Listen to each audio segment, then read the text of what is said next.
suppression through labeling someone as a convicted criminal is in and of itself an unconstitutional thing. You must understand that.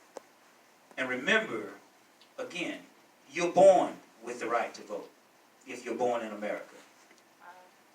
And the fact that you may have committed a crime or made a mistake in your life should not allow you to lose your right to vote. Now, again, that 65% of the public has said, let's go forward. Think about Stacey Abrams in Georgia and what voter suppression means.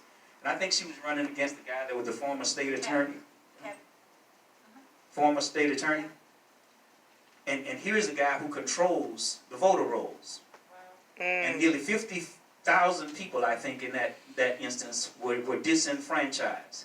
50,000 votes she could not get because the person she was running against had access to preventing those people from being on the voting rolls. Wow. And then when you think of Andrew Gillum and what this 1.6 million people could have meant for his run for governor. I'm serious. And you multiply that through North Carolina where we've seen voter suppression, and you multiply that state by state by state, and you begin to understand how significant this problem is for the 40 or 45 million, I guess, people of African descent in America. And again, the goal is never to let you be equal. Let's be clear about that. 3/5. I don't care how much you love folk.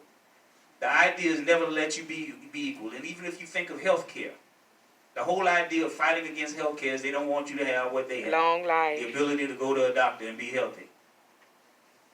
That's pretty strong, isn't it? Yes, it is. But you have to, again, you have to put it in historical context.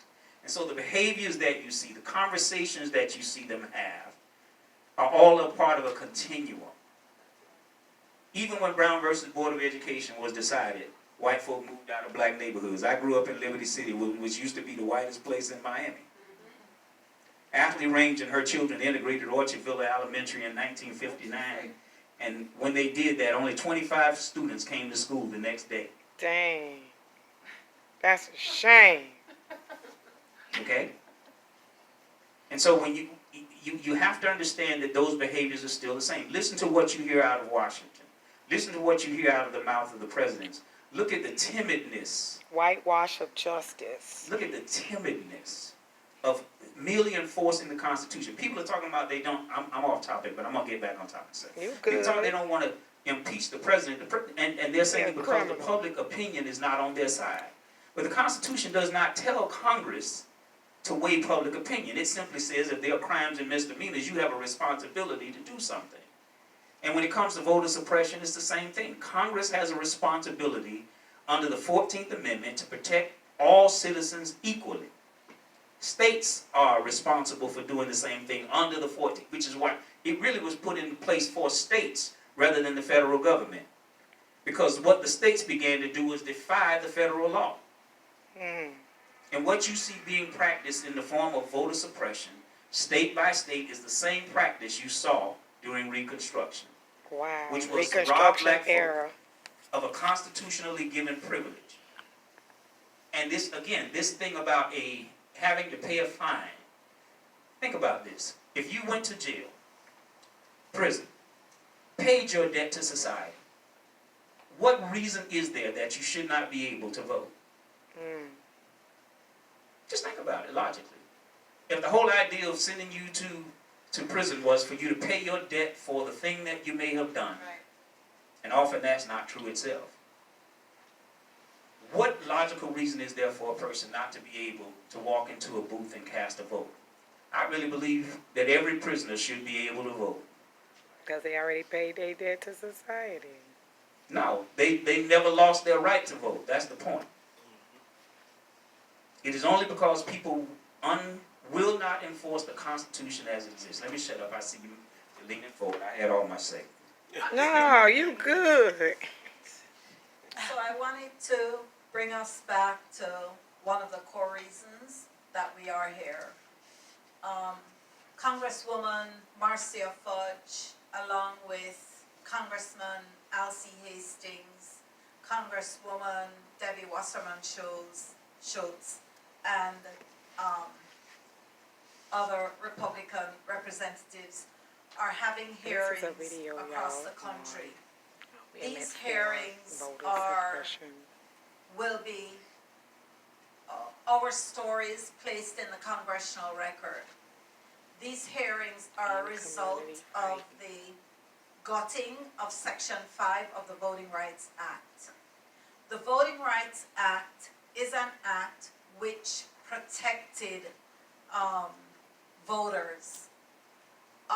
Certain whole states like Georgia fell under the Voting Rights Act, which meant that because of historic racism in places like Georgia, North Carolina, Mississippi, Florida, Louisiana, Virginia, Alabama. the South, and this act was created to protect those voters in those states, and in 5 counties in Florida, by the way. Can I just add something? Yes. Which means when the state would not act and do what was constitutionally right, the Voting Rights Act gave the federal government the authority to come in and force them to act. Right, and besides that, no state or jurisdiction in any county could make a change to voting without having the Justice Department pre-clear that change. In a lawsuit, Shelby versus Holder, the idea of Section 5 and pre-clearance was challenged. Shelby County is a small county in Virginia. They said they did not need to be under pre-clearance because so many black people voted and had businesses and homes. There is no racism in Virginia, in Shelby County, Virginia. This is what they claimed. They wanted to be removed from under the Section 5 of the Voting Rights Act. That was one of the main Eric slave Holder states. challenged, sued Shelby County and lost. Because of that loss, Section 5 of the Voting Rights Act was gutted, removed. Therefore, these jurisdictions and states in the South no longer had the protection of the federal government. We are no longer protected when it comes to our voting rights by the federal government. The work that Martin Luther King and our ancestors did was completely wiped away in one lawsuit in one small county in Virginia, Shelby County.